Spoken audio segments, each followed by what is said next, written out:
Divisions in Society, November 2020.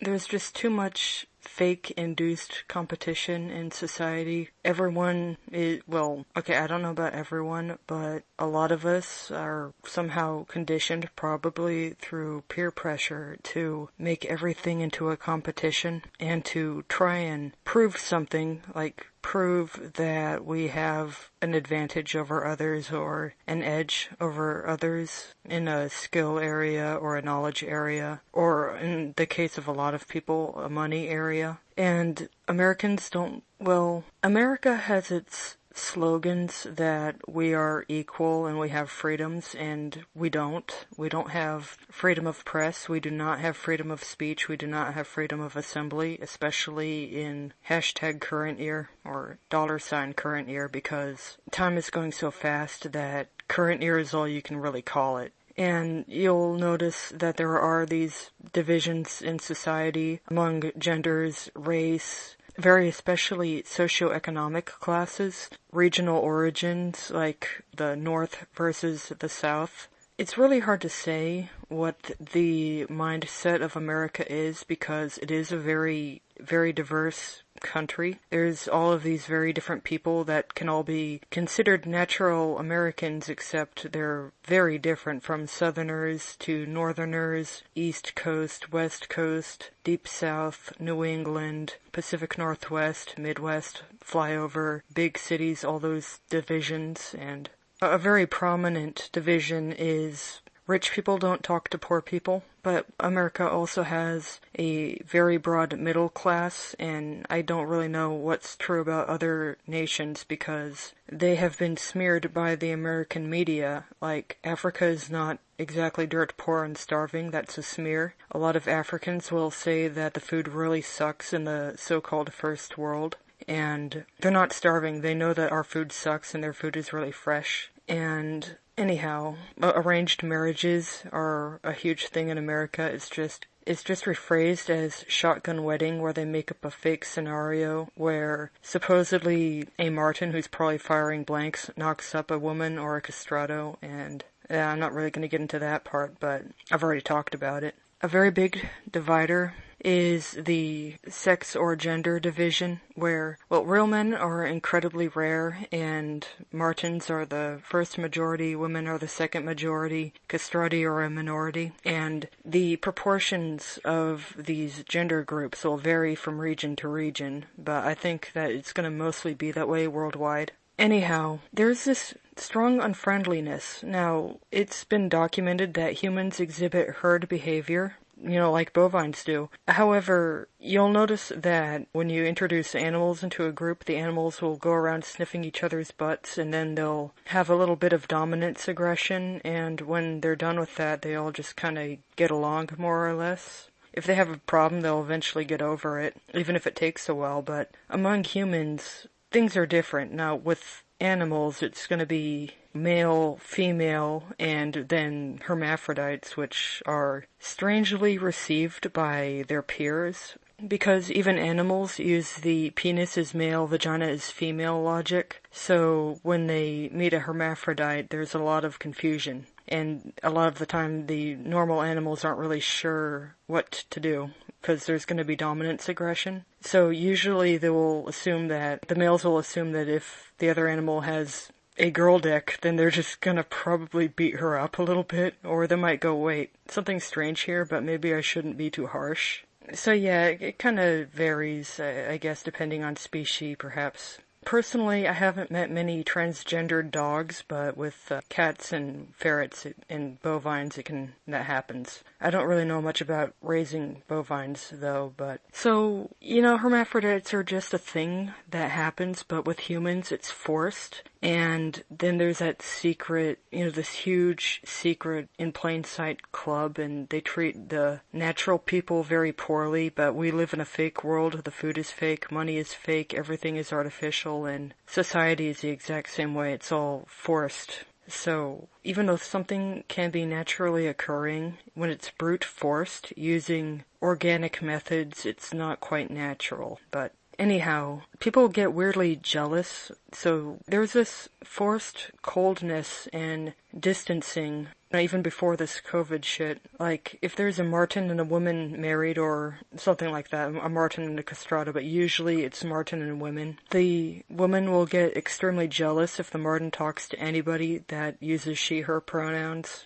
So it's like, for married people, or people in a relationship, they're not allowed to talk to people of the same age and opposite gender. It's weird. It shouldn't be like that. Ideally, we would all just be talking and being friends. Like, it's okay if people of different ages and occupations will talk to each other, but like, if a he-him person is in a relationship with a she-her person, he's not allowed to talk to she-her people of the same age or a lower age. It's a little bit hard to talk about because this is a very foggy topic and not laid out very clearly. It's one of those unwritten rule things, and I don't know. It's very annoying because we need to talk more than ever, and at this point actually, all kinds of different people are very open to talking about strange things. Some topics are easier than others to bring up. Some topics are very hard. Like, when I was put on the spot by a random encounter, and even though it's easy for me to say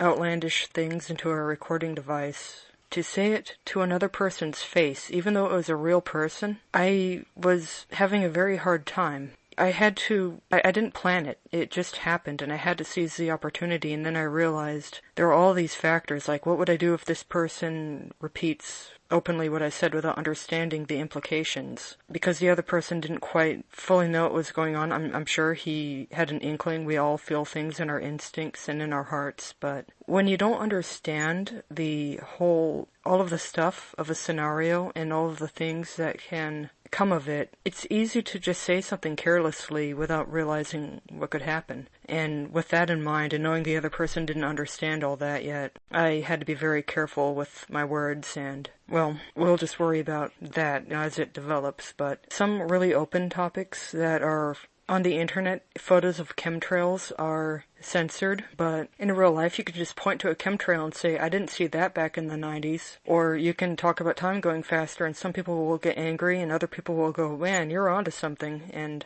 you can talk about the mark of the beast coming up, and people know about this. People are ready to talk. I usually end up talking with Martins and women because that is the majority. And I just prefer to avoid castrati, but because I don't want to seem suspicious by refusing to talk about a thing with a person based on their gender, I have to say some things just to keep my head down. You know how it is when you're forced to consistently act a certain way around all people, just so you don't come across like you're behaving differently around different types of people, but it's complicated, and I guess I'm a little too cowardly right now, but don't worry about it. I'm getting bolder because as I keep pressing, people are ready now. People want you to say these things. There's a lot of petty jealousy and like, oh, don't talk to a younger woman, or don't talk to a younger man, or don't talk to a hunkier man. Men are rare, but they exist. You might find them. If you find a man, you have to talk to him. If you find a young woman that didn't go down the wrong path, you have to talk to her. Find any way to break the ice, because people want you to say weird things, basically. That's kind of a strange way to phrase it, but you can say something very strange and they will eat it up. They are going to be very happy that you said it. In fact, they'll probably add to it. And again, there's that whole breaking the taboo thing, where it's like the emperor has no clothes. Like, I wonder I guess the emperor has no clothes is deliberately open to interpretation, because can you wonder, did the people all know that he was naked, but they all just went along with it to humor him because they didn't want to face any backlash? Or did they delude themselves into believing he had invisible clothes? Or did they have illusion magic that made them falsely perceive that he was wearing clothes? Who knows? It's a pretty good story because you can view it in many different ways. That said, I guess here is some random things. Raising children is stupid, stressful, and hard with time speeding up in antisocial, unhelpful society. This is somewhat related to, it used to be, don't spare the child of the rod and spank your children, and I've heard that talking to a 5-year-old like they're an adult will get you nowhere, and sometimes you just have to be,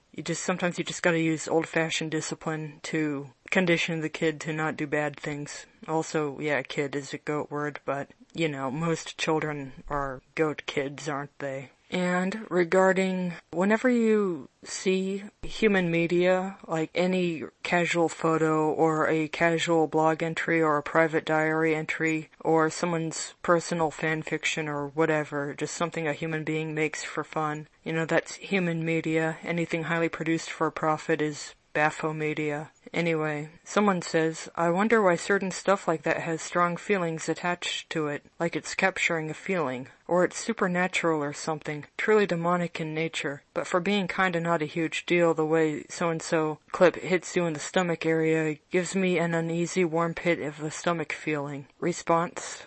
The response is, I know what you mean. Some people say that sound is falsely represented in 2D as a 2D waveform, 2D being two-dimensional, but real sound is 3D. If in real life you hear an eagle chirping, it's a high-pitched twitter that an eagle makes, but when you hear a recording it just sounds like high-pitched bird twitter. You don't really feel the three-dimensional sound waves, but if you're actually there present in an area where an eagle is twittering nearby, you can feel physically that a huge, like a 2-foot-tall bird is making this big, thick twittering noise, but it's high-pitched. It's kind of akin to the high-pitched castrato screeching versus my voice, but I have been exposed to testosterone, and I think all women have, because androgel is on all the surfaces. So, and not only that, but there is a huge effort to try and force girls to grow penises, and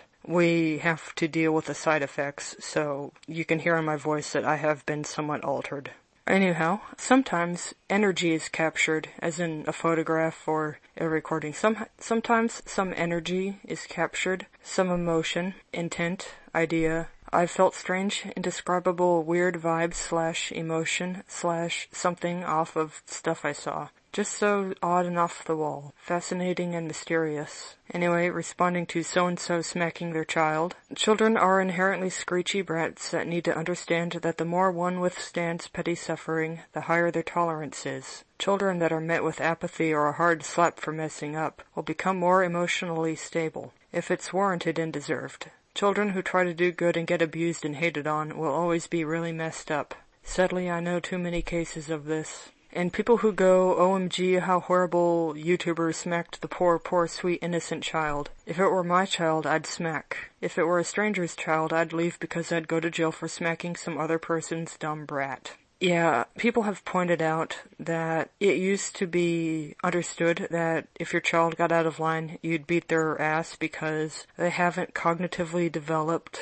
understanding. Children are targeted by advertising. I remember once I went to a garage sale and I saw a whole collection of Joe Camel paraphernalia for toddlers, like Joe Camel bibs, Joe Camel sippy cups, a Joe Camel high chair. They dropped the Joe Camel character, and also people said that his nose looked like 2 vaginas, so there's that. But yeah, that's a forgotten character, Joe Camel of Camel cigarettes, baby merchandise. Anyhow, there's some people that I'm aware of that absolutely hate McDonald's ad campaigns and, any advertising targeting children, because there's this advertising word called pester power, and you'll notice that advertisements aimed at children will feature suspicious imagery, usually of a sexual nature, which is normalization, and also just abstract imagery. Like there is some fruit juice straw commercial that featured children's necks being popped up like straws. It was a little bit disturbing. Or if they ate fruit, their heads would turn into fruit. And you're not going to find that in adult advertising, because adult advertising will be, here's our product, here's the credentials, here are the claims we make. Children's advertising is, look at these colors, look, your head turns into a fruit, look, your neck is a straw, and other weird things. Children's advertisings don't make any claims. So there's that to consider. I don't watch TV and I skip through all ads, so I am kind of relying on outdated stuff, outdated information. I'm not up to date and I don't care. Anyway, some notes about divisions between types of people in society. Don't talk to strangers. That was a great big deal in the 80s and 90s, the stranger danger, and then it was found out that most child abductors were people that the children knew. And that could be a messy thing like, now I'm just speculating here, but a lot of the so-called kidnappings was the result of a very bad divorce, and one parent just wanted to take the children away from the other parent out of spite. But then again, maybe they could have had a real reason, so I don't know. I don't have any personal observations. It's one of those, I'm repeating things other people have said, and I can't personally verify it. So there's that don't talk to strangers. If in a relationship, don't talk to opposite sex person of same age or younger age. Don't talk to people of other socio-economic class. Don't talk to people of other races. Don't talk to people of other interests. You know, the tropes about nerds sticking with nerds, valley girls sticking with valley girls, jocks sticking with jocks, and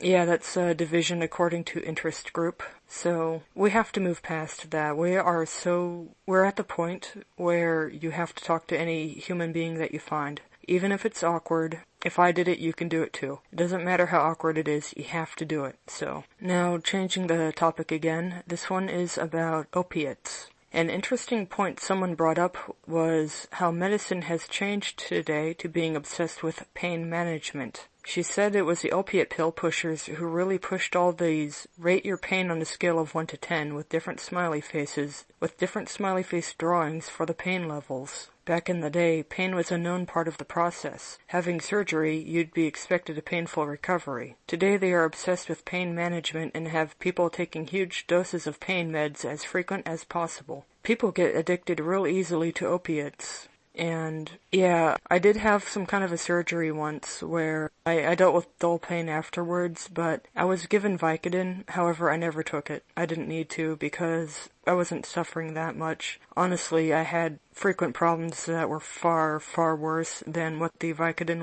was prescribed for. Another one, apathy pills ruin society. So this person wonders, what is the difference between Japan and Western First World? Japan is mostly skinny but has suicidal people and shut-ins. And at most, Japan has small fats. Like, the most obese people are probably going to be around like 250 pounds or less, like maybe 200. That's just a wild guess. West is super mega blob fat, but not deliberately suicidal, but Westerners that are that fat will probably have strokes and heart attacks and just not care, probably from the apathy pills. This person wonders if Japan has more burning, boiling anguish, and the West just has apathy pill, nothingness, and blob consumption. Alright, that's the end of those notes. In the past, I saw a documentary about happiness, and it featured a duping delight castrato wearing a disfigured horror movie gore mask, and the story was the castrato had an auto accident and lost her face, but it was just a mask, and there was a lot of laughing and duping delight, and the person said that they were happier now that they're wearing a latex mask with red coloring on it. And then you had, like, the poor people who were happy. But here's the other thing. The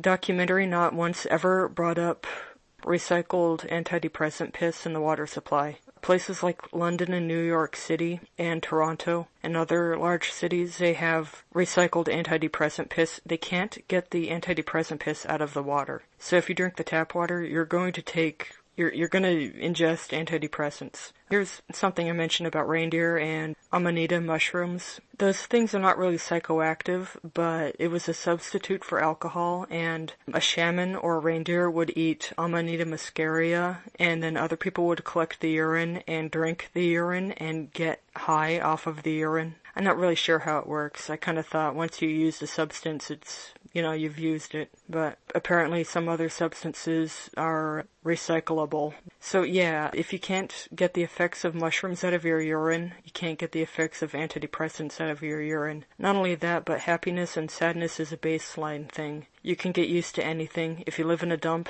all your life, you're not going to smell bad smells. It's going to smell fine to you. And it's all relative, really. And happiness is a fleeting emotion. But there have been a few small victories lately, so that's something to be optimistic about. And I will keep you posted on any developments